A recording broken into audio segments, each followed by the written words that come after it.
wish that burp was caught on mic. I mean, I recorded that burp. So tight. We've already got a cold open.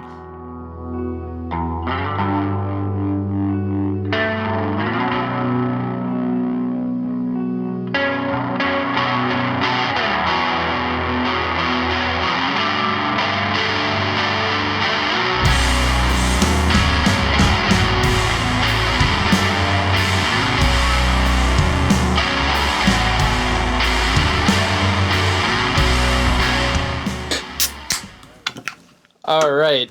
Welcome back to the Back Your Run podcast, everyone, ladies and gentlemen. I am your host, Dan Mayotte. Good evening, folks, Sheilas and blokes. I am AJ Lagambina, your other host.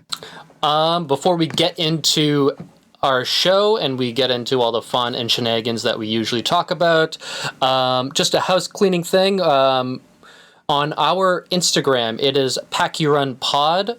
You can find a Google Docs of a list of organizations and other things that you can donate to that benefit Black Lives Matter.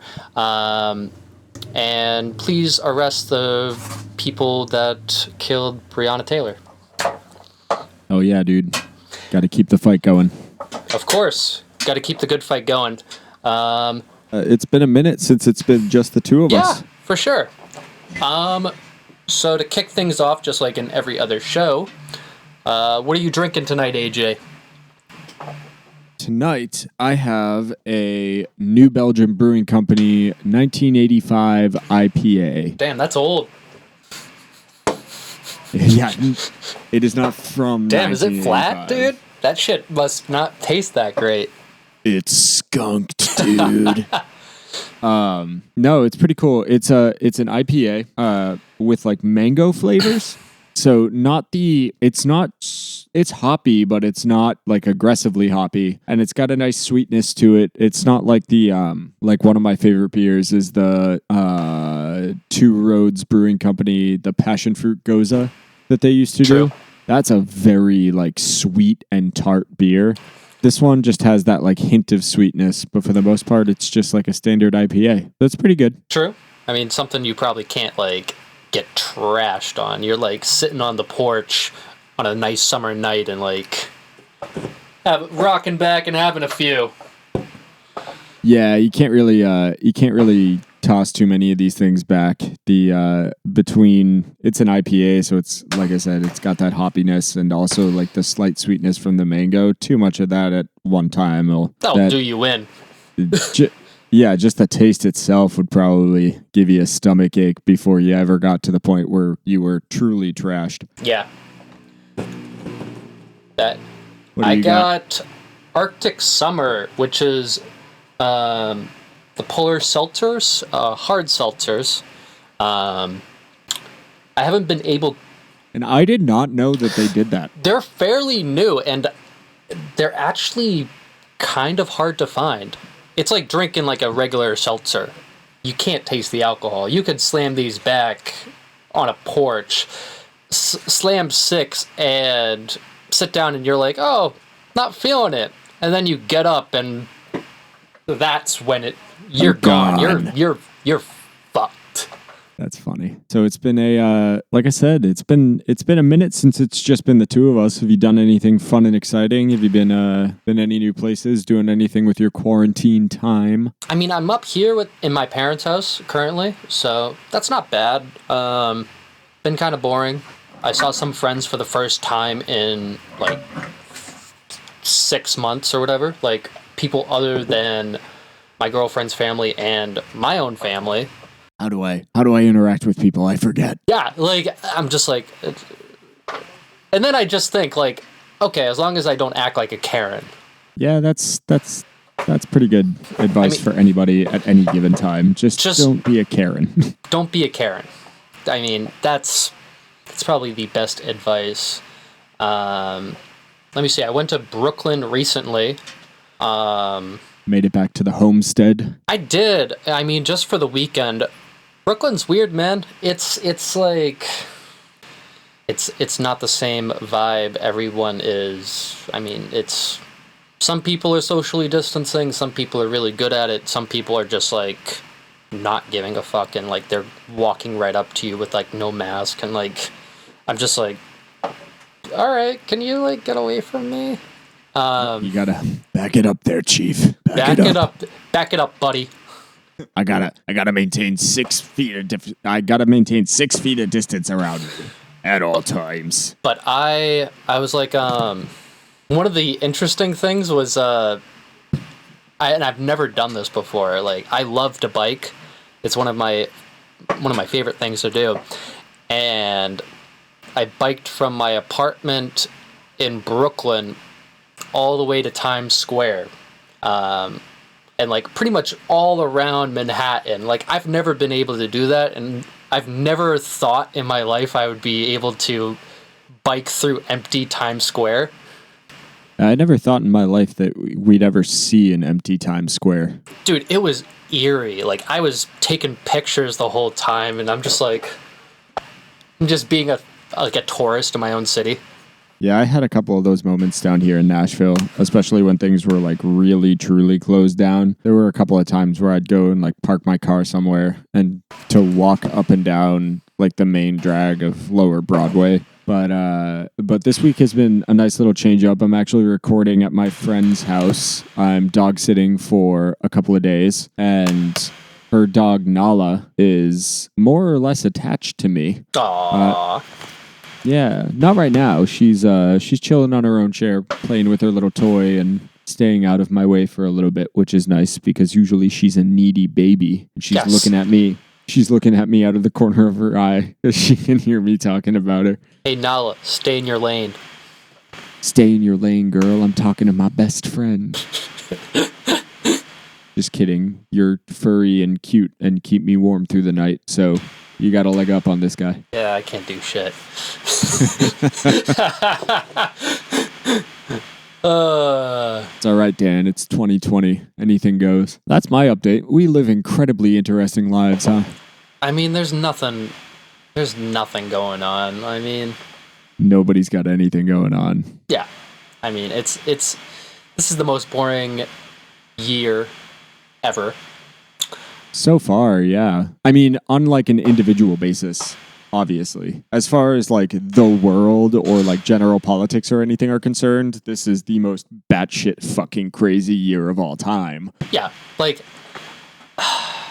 It's insane. Yeah. There's really nothing more to say about it. It's just insane. Yeah. Well, I mean, I'm at the point now where I just have to accept it and do what I can with what I got.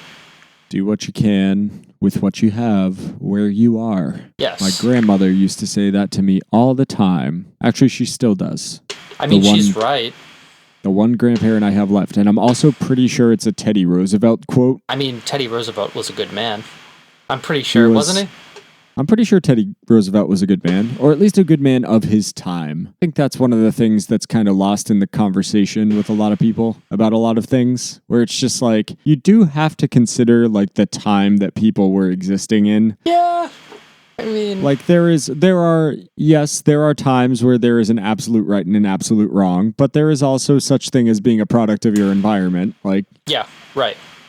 You know, people that grew up in like the 80s are going to have a slightly different moral code than 90s babies or kids that are, you know, in the middle of growing up right now. That's how things work. And that's why you have those conversations about right and wrong and everything else. And especially considering, you know, the resurgence of the Black Lives Matter movement and everything else that's going on right now. Like those are conversations that need to be had, and there needs to be nuance to those, which is not the general public's strong suit. No, it's not. But today, we're not here to go deep like we did a few weeks ago. Today, we're here to bring some light into your lives, into your headphones or into your stereos or your home pods or whatever the douche pods. 30. Yeah, true. Whatever the like 30 or so dedicated listeners we have right now, whatever you're listening on, we're here to bring some light to your life. So we got some good news. Baseball is back. 60 games this year. I mean, it's It's better than nothing. That's what I was just gonna say. It's something. Give me something. I mean, I need a Boston sports team to be able to just zone out for a few hours. like, baseball could not afford to not have a season. Baseball is like, it's... The dying art form. all the people are old. All the fans are old. The fans are old. The ownership and the institution itself is just becoming older and older and more outdated. Yep. And Well, like, which is sad. Like, it's America's pastime, man. They don't do anything to try to make it fun and appealing to young people. And when somebody tries to do something cool and something like that appeals to the kids, they're like, nope. We are traditional, like, we have our values, like, meh. Yeah, and the stuff that they have, a You lot of have the to stuff that they show have tried to respect. change. Yeah, a lot of the stuff that they have tried to change and stuff has been like numbers based. It's been a lot of like statistic kind of driven. Well, it's like very analytical. Like, Yeah, it's become like baseball's almost become a nerd sport, really. You look at a league like the NHL or the NFL. right. Those games, those series really matter, and there are stretches between them. Yep. And there is time to gear up and to make changes, and sometimes those, especially in the NFL earlier in the season, a lot of those changes are roster changes. Like, there's big, huge, so your interest just gets ramped up in anticipation of all those games, right? Like 162 games is a lot. Yeah, And 162 games for each team. Yeah. Those are the longest games, Yep. especially if they go to extra innings, Like, Was it the 2018 World Series? I forget which game it was, where they played 2 games. yeah, It went to 18 innings. That's fucking insane. that is. Like, and I can't think of the last time I tuned in to watch. Like, I can't think of the last time I put on a game in like May, June, July, whatever, and watched it from front to back. And I didn't go to I wasn't like, oh, like, put that on. Like, I can't think of the last time I did that. Because they're just too long. It's Yeah. too long of a season. The games themselves are too long. It just like, you're just watching forever, which is why, having a 60 game season, if you're going to that's where the tradition thing that you were kind of touching on earlier, that absolutely checks out for me. Like a 9-inning game, 3 outs per side, like that whole thing. Yeah. You don't have to change the game all around, but the structure of the season and the way that the playoffs are formed and everything else, it is literally impossible, especially now with this current climate of people in the United States. There is no possible way you can get people to maintain that kind of attention for half of the year for that many games. We have a short attention span as it is. And also, like, not even to mention, especially being 2 Boston fans, those Boston Yankee games, they are and have been consistently the longest games in Major League Baseball over the course of 10 years. And I don't even have to look that up to know that it's true.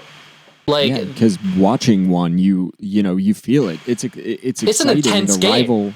The rivalry is still great. The intensity is still great. It's those are super entertaining things, but that's because those are a Boston New York series is an event. Yep. And that's the thing that the MLB is missing, that the other, the NBA kind of suffers from this a little bit as well, but the 2 best examples are to a lesser extent the NHL, but the NFL, Each team plays once a week. You have a week to build up hype, whether it's changes in the roster or somebody's injured or something's happening or there are things that you have to recover from last week. Yep. Sometimes you get a shorter week because you're playing on Thursday, things like that. There are ways to continue a fan's attention without just overloading them with, well, the Red Sox are playing 4 times this week. Yeah.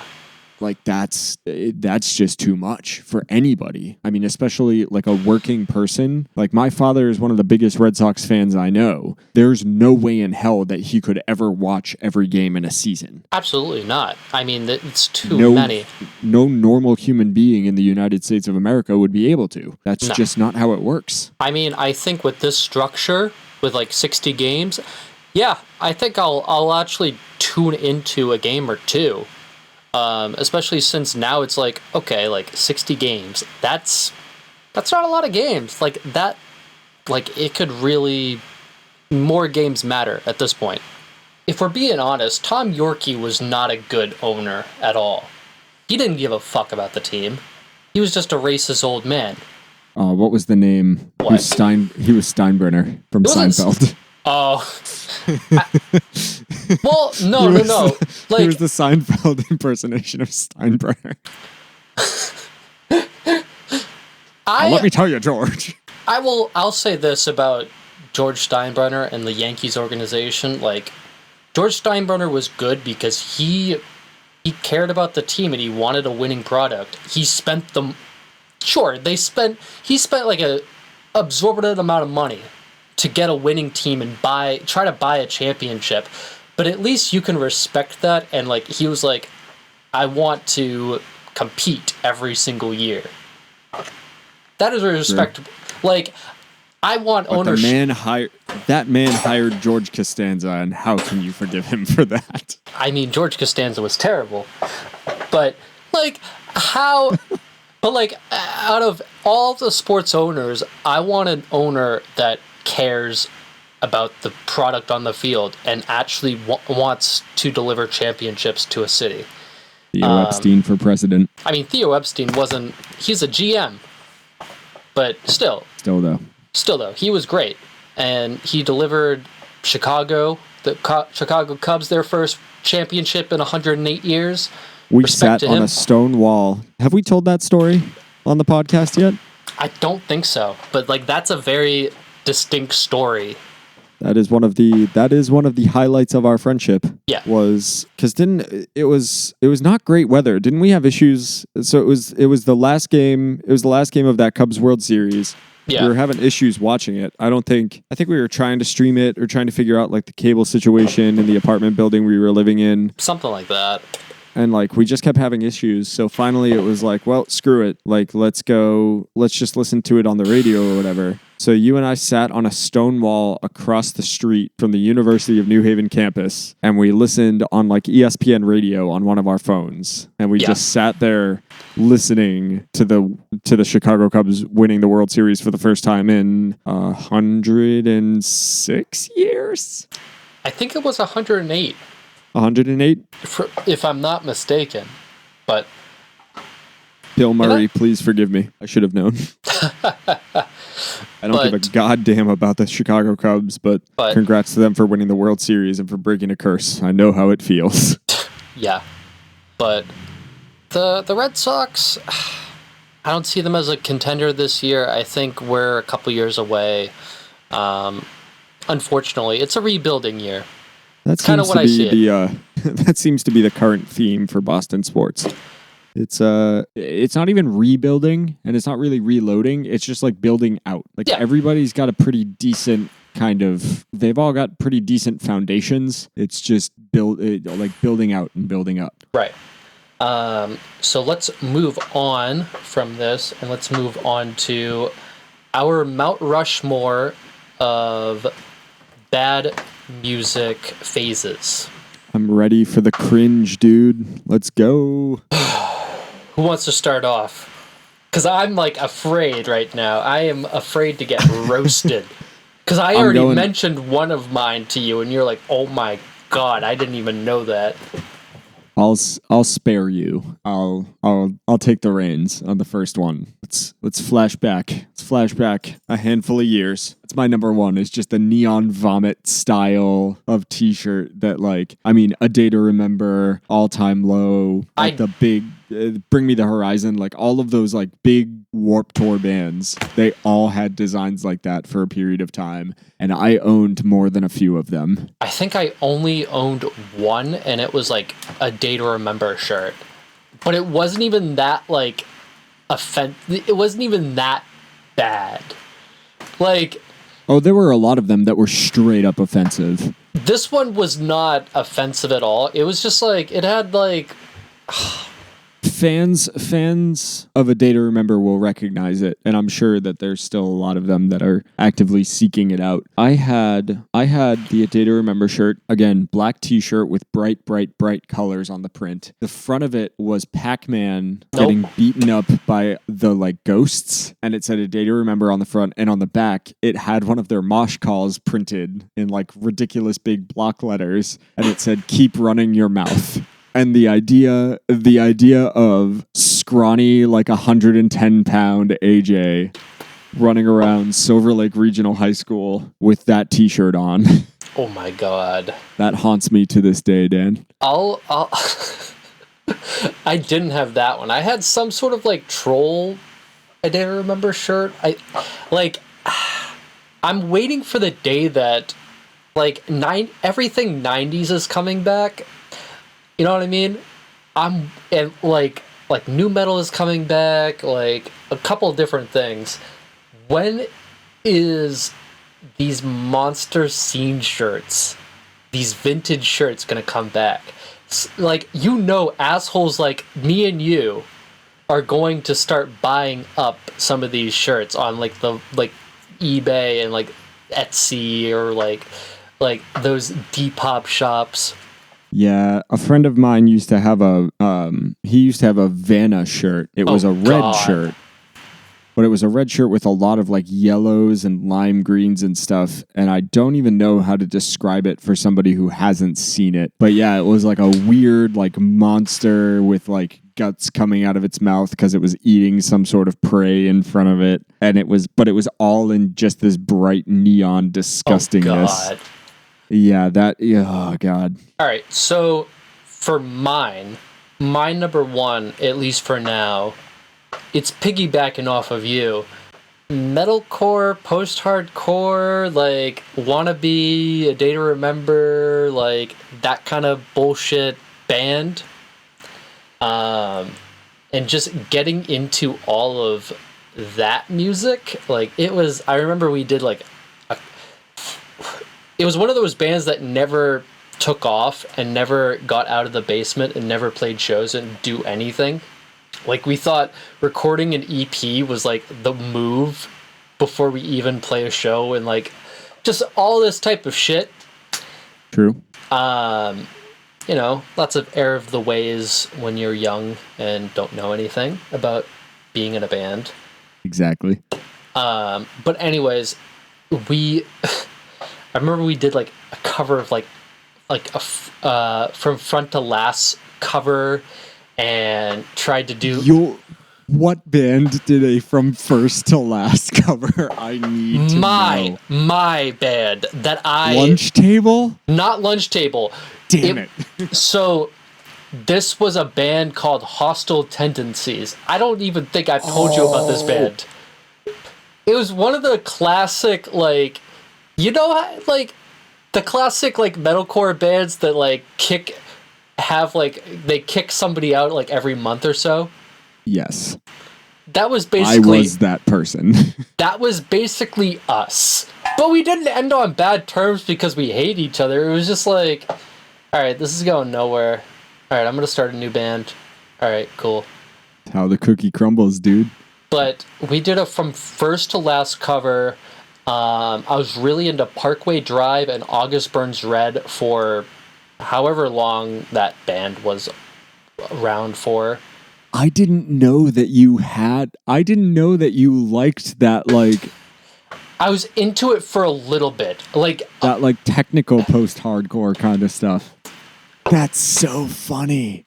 Yeah, I had a weird metalcore phase at one time. I don't talk about that enough. I don't talk about that at all. As long as I have known you, I always like, especially when I first met you, you were into all the same like alternative bands. You were into all the like Run for Cover bands and Balance and Composure. And well, dude, like I don't listen to those bands now at this point. I'm just like, oh yeah, I'm like, this But is. that's always been like my frame of reference like, for you. I never knew that you had that. But phase. I never got into like a Mice of Men or like any of like. It was like very selective. I was always really selective too, and a lot of mine just had to do with the songwriting itself. Like I liked the bands that could write a hook. The only Vanna song that I can actively listen to at this point is what was it? Trash Talk? Trash Mouth. Trash Mouth. And like I remember when I went to this Valentine's Day Massacre, this was like the premiere for that video. And I'll like it's one of, for whatever reason, like it is one of the fondest musical experiences I ever have, because I'm like I'll never forget seeing that and like how I felt watching that. Dude, that song, there's a lot of people that I've met in my life, especially when I was like really, really into those more like aggressive styles of music. Aggressive in massive air quotes. A lot of people that just never got it. They were never into it. They were always kind of like, I'm just not into it. So many of those people, I would show them Trash Mouth, and not even the video, just like let them listen to the song. That there are people that would never listen to like an aggressive style of music ever. There are EDM people and purely like radio pop music, country music people that listen to Trash Mouth and they're like, this is fucking sick. Because it's like a party vibe. Like the whole... It's a party vibe, and it's one of two Vanna songs where like the lead guitar riff is like it's not a hardcore riff. It's not exclusively chugs. It's not like aggressive or repetitive or whatever. The lead guitar line, there's like guitar solo-y kind of parts in there that are straight up like pulled from an old like country song, and they just put on some distortion, and it was like, all right, cool, throw it in here over the ridiculously aggressive drums. So, ladies and gentlemen at home, definitely check out Trash Mouth. If you have the chance, it's probably on Spotify. It's probably on like Apple Music and everything like that. It's everywhere, believe me. But definitely, when you get a moment, like a few minutes, definitely check out the music video. Anyways, let's go for number 2 for you. I'm gonna kind of continue. I'm going to kind of continue with the theme of like metalcore, post-hardcore kind of thing. I want to say mosh calls, but I'm still kind of into like mosh calls if they're done the right way. Which now looking back on that, it's just like, oh God, that's just horrendous. That's terrible. Why was I that angry at 13? No, nobody had hurt me. I hadn't experienced any actual heartbreak. Like I hadn't experienced anything. But I just heard, and I was like, oh yeah, that's the shit. I feel like both of me and you had phases where we were like practicing screams. Because I definitely had that. God, I'm trying to think of like terrible musical phases. Because I'm going to save the best one for last because you know what I'm talking about. But like, I'll save that one for my last one. But there was a week when I was into grindcore. You were into grindcore? For like a week. I was into a lot of weird stuff as like a kid. Should I really say it? Probably not. You know what I'm talking about though. Let me put it as abbreviation AC. God damn it. Yeah, I was into the AC for like a week. So you were an edgelord for a while. I was strictly into the thing is when you're 14 and like your friends are terrible. Like they find like the worst shit on the internet and they're like, or like their siblings tell them like, oh, have you heard about this band? Like this band has a song called like oh, what's the I can't even I can't remember the name. What's the big like white supremacist like Nazi punk band? Oh, Screwdriver. Yeah, it's like when your friends first show you Screwdriver and you're listening to it and you're 12 years old, 13, 14 years old, and you're like, oh man, I'm such a badass because I'm listening to this. And then you look back on it when you're 25 and you're like, Jesus Christ, why? I mean, even when I remember when I first heard that band or like heard about them, and I was like, yeah, I'm not listening to this band. This band sounds like something I'm not really into or like interested in giving them the time of day. And then somebody put it on, or like I listened to it, and I was like, this is not good. Like, I don't want to listen to this. Like, can we listen to something else? Like, can we listen to like the Misfits or like Black Flag or something? Like, that seems much more on brand for you. Like, I was just like, I don't want to listen to this. Like,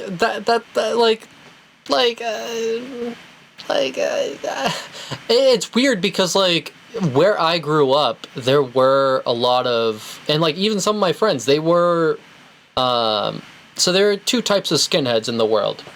There are just like the regular neo-Nazi racist skinheads.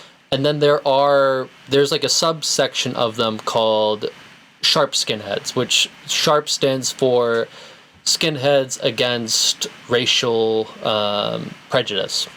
So like one of my friends like had like a skinhead band, and it was a sharp band, and it was like about fighting racism. They're actually out there on the internet. It's the band is called Class Struggle. It's up on Bandcamp, so definitely check that out if you have a minute to. But one of my friends, the lead singer, Phil, one of my good friends, this guy walks up to him and he's like, "Hey Phil, check out this new Screwdriver record I just bought." And Phil's just like, bro,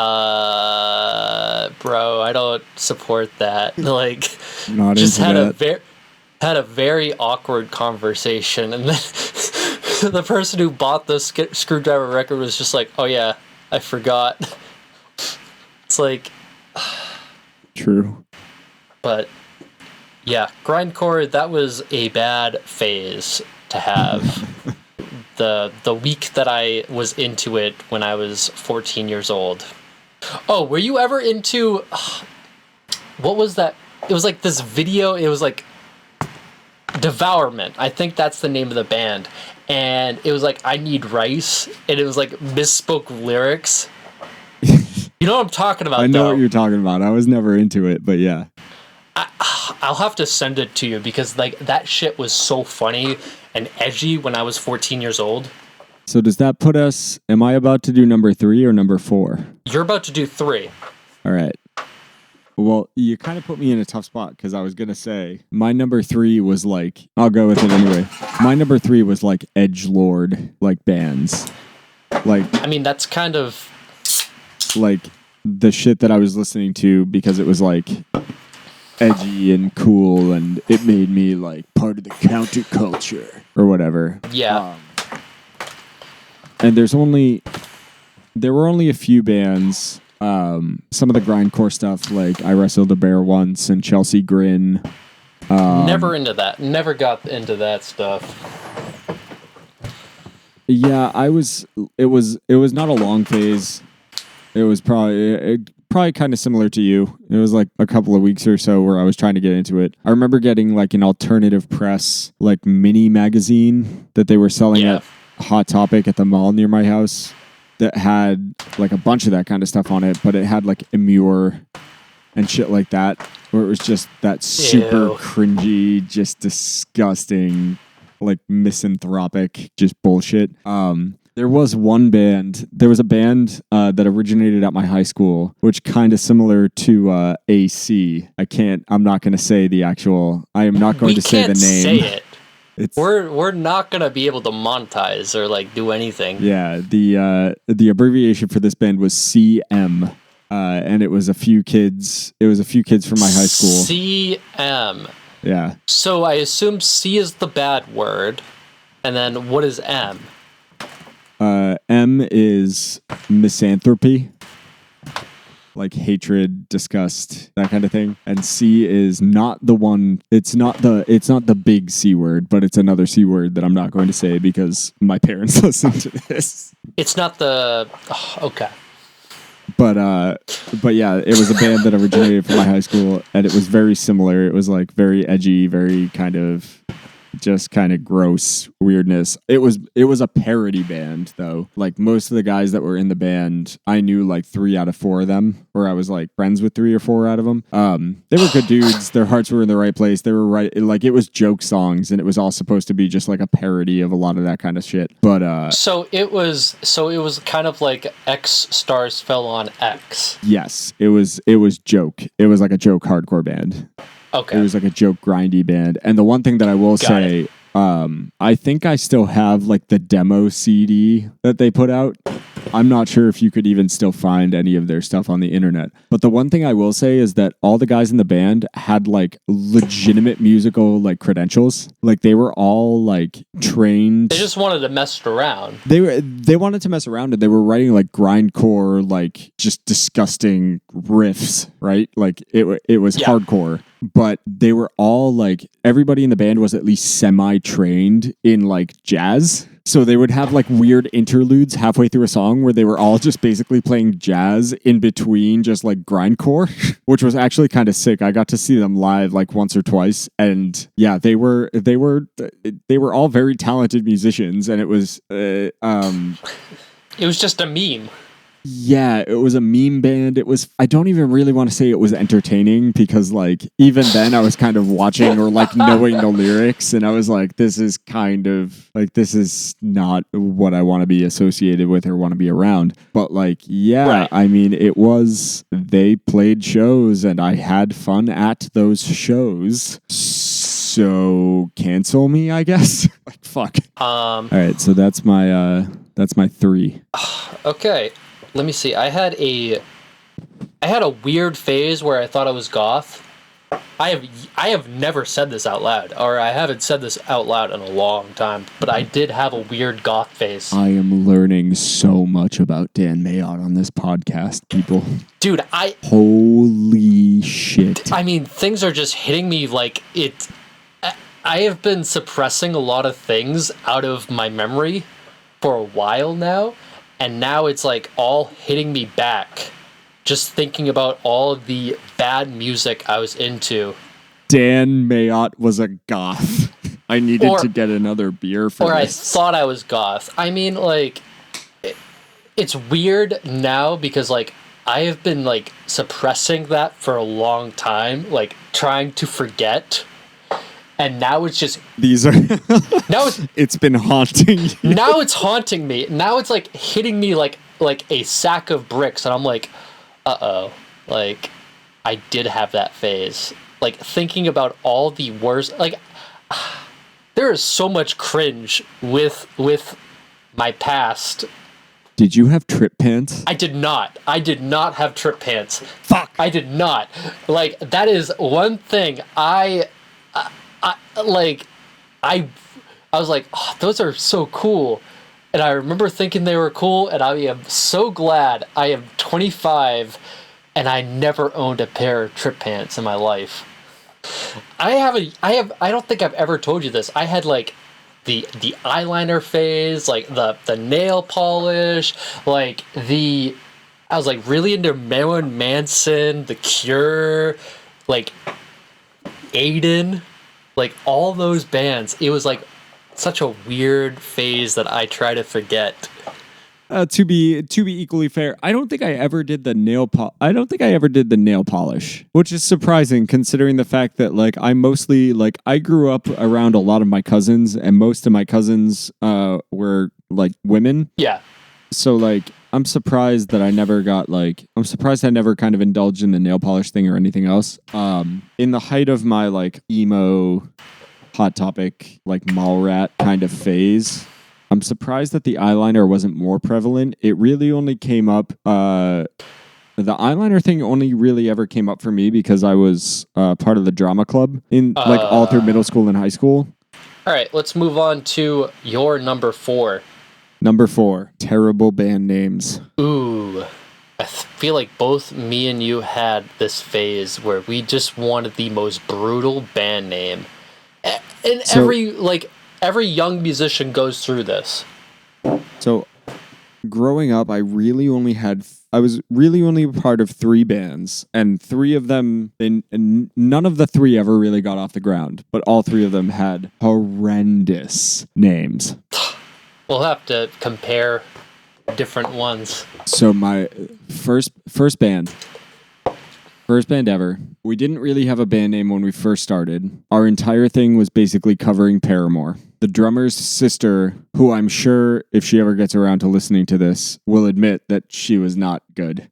But we were all like, our common thread was that we were all super into Paramore. So we were like, all right, we gotta, like, this is the way forward. This is how we're gonna make it. Did you name it after like a Paramore song?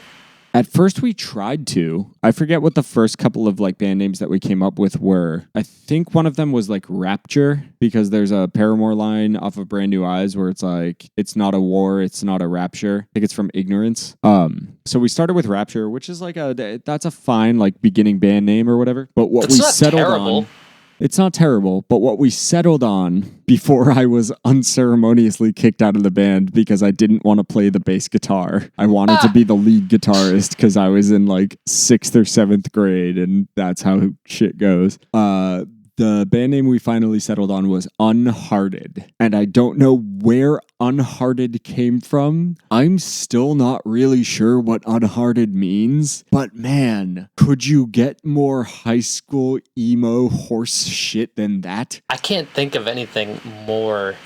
We're an emo band that wants to cover Paramore. We're gonna call ourselves Unhearted.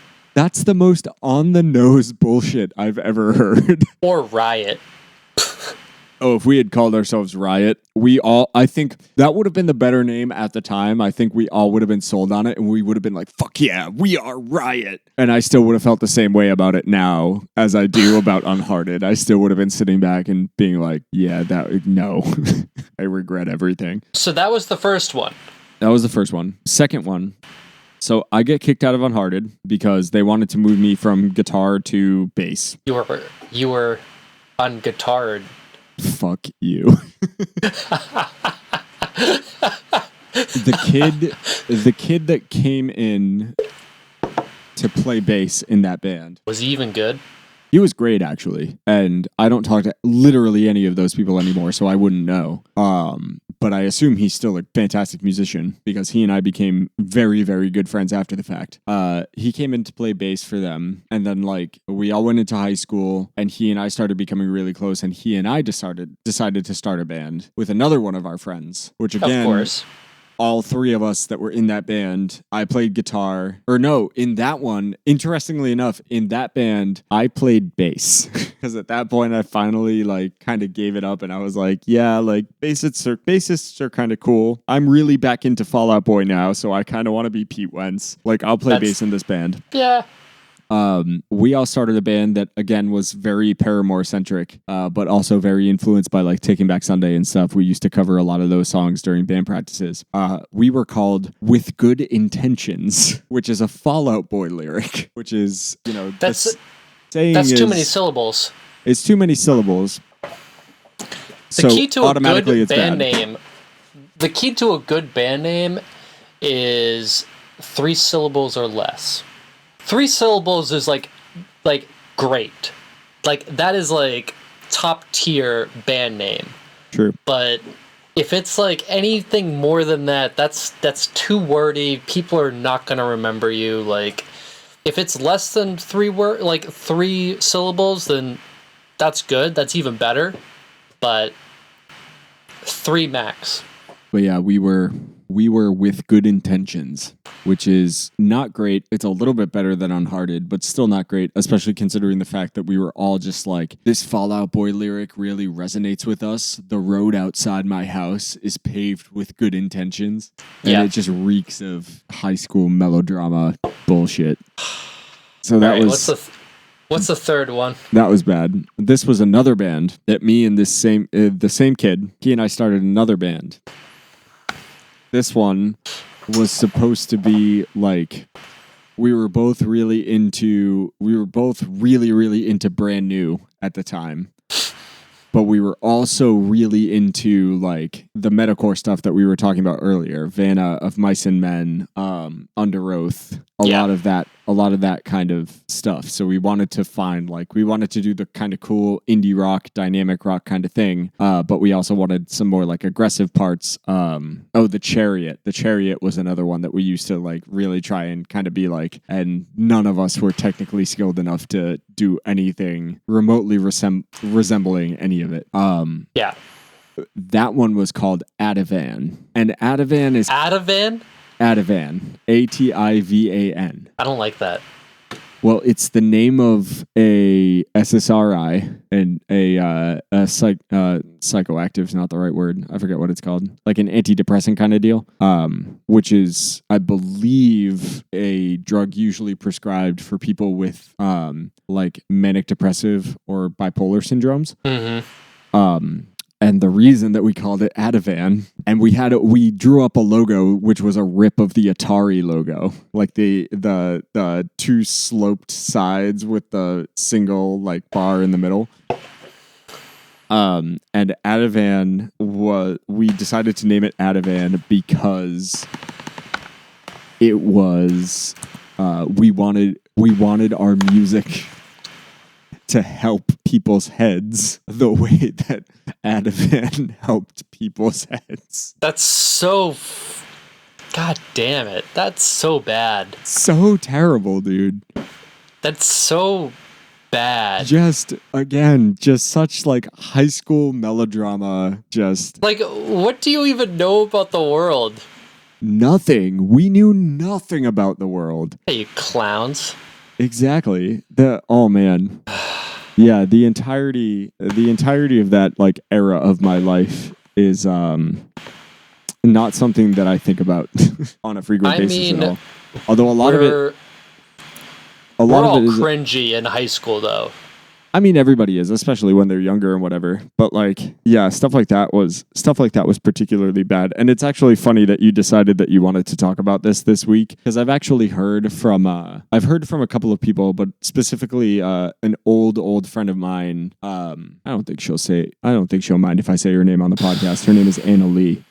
She and I recently reconnected. She and I have been talking. Well, we had one FaceTime conversation actually last night, and I forget what prompted it, but we were talking, and we ended up talking for an hour, and it was awesome. And it was just like going back and forth and being like, "Hey, man, how have you been? Haven't heard from you in a while." Yeah. And we were talking about a couple of old people that we used to hang around with and that we had like mutual friends in common and whatever. So it got me thinking about a lot of this, which is why it was perfect when you were like, let's go through our cringy music moments. And I was like, yes, it's all front of mind right now. So as I mentioned earlier, I had one in middle school that what was it? My first music band was in middle school and it was called Caught in the Crossfire. We are caught in the crossfire. Like, I don't even think that's that bad. Like, I mean, it sounds kind of butt rocky though. There's certainly worse out there. There is worse, but that's right up there with like Caught in the Crossfire sounds like fucking Five Finger Death Punch. I mean, for sure. And we were covering like Misfits covers and like doing like Ramones and like doing Paramore, like not Paramore, Paranoid by like Blacks. We were doing like Black Sabbath covers. That's actually kind of sick though. Yeah. That's like Misfits, Black Sabbath, and like Ramones, Green Day. Well, Green Day is kind of where you lose it there. Like that would have been if that had continued, that would have been respectable. Yeah, if that had actually continued, like, no offense to Green Day, like, they have their place. I love Green Day. But I love like a lot of Green Day. Stew Green Day. Yeah, like Dookie Green Day. Like, it makes sense for, like, kids that are, like, playing music and whatever. But still, like, if you had just stuck with, like, our, like, lane is the Misfits, Black Sabbath, and the Ramones, that's actually kind of sick. The name is still terrible. Caught in the Crossfire. No, it's still bad. But still, like, that musical lane is actually kind of sick. And then it moved on to, hostile tendencies, which it kind of sounds like suicidal tendencies, and that name is still kind of cringy. True. Then it moved on to entrapment, which that demo is still kicking around. What am I supposed to do with this broken heart? The funniest thing about it is, you want to know what the name of the EP is? I don't know if you caught this. I don't remember it off the top of my head. It's called The Pros and Cons of Breathing. That's the name of a fucking Fall Out Boy song. Yeah, and that's the name of the EP. And for those that we're gonna Jesus Christ, we're gonna gloss over that real quick, and we're gonna rewind for a second. For those at home that were wondering what it might have looked like in Dan's FaceTime camera when I was saying, "What am I supposed to do with this broken heart?" I was holding the microphone with both hands. I'm recording with an SM58, and I was holding it basically upside down to my face, like every cringy hardcore frontman that played at your local VFW hall. I am pretty sure that's how my friend Tyler recorded it. I'm still friends with him. Like, I'm friends with all those kids still in that band. Like, hardcore music's funny that way. Like, I'm still best friends with every of them. I haven't seen them in a little bit, but that's only because of COVID. Some of the very few friends that I still have from those days, because I'll admit I've burned a lot of those bridges. But a lot of the friends that I still have from those days are friends that I made that I maybe not have even been particularly like close with. Yeah. But friends that I made through like music and going to shows and hanging out and being in bands and stuff. Like, that stuff's sick. It's that funny is how sick. That works.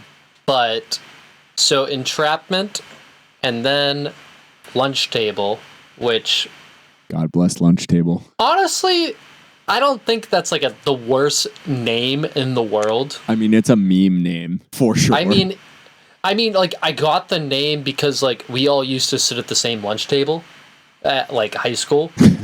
It's perfect. Like, that's basically how that name came to be. That's it. I mean, that's amazing. Out of all the names, I don't think it's the worst. Oh, definitely not the worst, but it's still just I think the joke of all of that, because lunch table was a recurring joke throughout our college years, and I think the reason that it was is because it's just so random. It is so random. Like, it's like that band Microwave. Like, that could have worked if it had gone anywhere. That could have worked in your favor. It would have been one of those things where people are like, "Why are you wearing a T-shirt that just says lunch table on it?"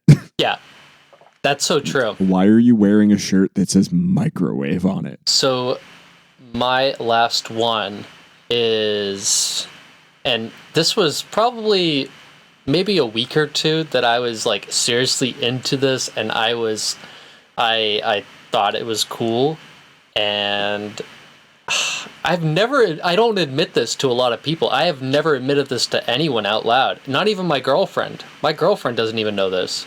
I had an ICP phase for 2 weeks, or like a week. What the fuck? I told you this like a few days ago. Whoop whoop. I literally thought ICP was cool for 2 weeks. Here's my thing. Like, and and I'm sure like a lot of people can back me up on this, or like agree with me. Like, if your friends are really into a certain thing, or if you are a young person and you want to be a part of the crowd for a certain thing, you do whatever it takes to be a part of that crowd. Especially for those that have been in the like, I'm trying to think of a not cringy way to say it, but like the counterculture, punk, hardcore. I mean, if out of all the, like, sure, ICP, that's cringy. That is like we can all agree and sit back there and say that is bad. And I will fully say, like, their music is not good, but they're kind of interesting from a music industry standpoint. They're interesting from any standpoint, to be completely honest. Like, jokes aside, like, it is kind of like the It's kind of incredible that two dudes created this bullshit thing and have gotten kids to spend money, and they've created kind of like this community, and they've made millions and millions of dollars from this made up bullshit that they kind of like came up with. I will say fully confidently at like 25 years old that my musical taste is not the same when it was at 14. Like, I think when you're, it's weird. I mean, it's weird when you're 14, you're just starting to find yourself in the world, and you're starting to find what you like and what you dislike. Like, I feel like when I started to get into music, it was when I was 13 years old. I don't regret being into ICP. I think it kind of makes me like appreciate my process and my growth as far as like a music listener goes. That's all I can say about that. Like, I think, like, you can clown on me, you can do whatever, but I think there's something to appreciate about that. Well, and I think that's kind of the whole thing. That's how it goes. Yeah. And there's merit to almost all of it. I mean, some of the more cringy shit that we talked about, like, no, there's not a lot of merit going on there. But like an ICP phase or an Eminem phase or a goth phase or like whatever else, like some of the shit that you can look back on and be like, ooh, that was not me. Like, even some of that is still like, those are stepping stones, dude. You figure it out. Yeah, exactly. You figure out like, okay, like maybe that wasn't quite what I thought was like. Or maybe like I was like, oh, maybe I liked that because I was trying to be friends with this particular kid. Exactly. I mean, we all have that. Like, that happens. That's our Mount Rushmore of cringy music phases. All right, man. Let's get into recommendations. All right. I've got 2 recommendations this week. We talked a lot with Brad and with Ken here on the Packy Run. I guess that will also be my other recommendation. Tight. The new album by Psychic of Orange, Psychic Advance, is now out on all of your streaming platforms. You can consume it Spotify, Apple Music, if any of you are using Tidal, I guess. I don't know who uses Tidal, but God bless, dude. Whatever you got to do, I guess. Yeah. But yeah, it's out. It's available. It's a step. It's a step in the right direction. It's cool to see kind of the progression of what Ken is trying to do with that sound and kind of the different directions that he's taken. So I'm very impressed with the final product. Brad's mastering job is great. There were basically 2 mix engineers on the whole thing, and it doesn't sound like it. It just sounds like Psychic of Orange, which is the goal, which is so cool. It's a cool album. It's definitely a cool album to check out. A lot of kind of video gamey tendencies, in addition to kind of the indie rock and the lo-fi, the pop kind of leaning. And I think Ken's just kind of grown as a songwriter. So I'm really impressed. I'm really happy that I got to work on the project. So go check that out. That's recommendation number 1. Recommendation number 2, the band Acceptance, which is one of my favorite bands. I knew about them. They were on, I forget what movie soundtracks they were on in the early 2000s. I feel like it was one of the Sam Raimi Spider-Man movies or something. But Acceptance has put out their first new music in like 3 or 4 years after their initial kind of comeback album that came like 10 or so years after their first album, Phantoms.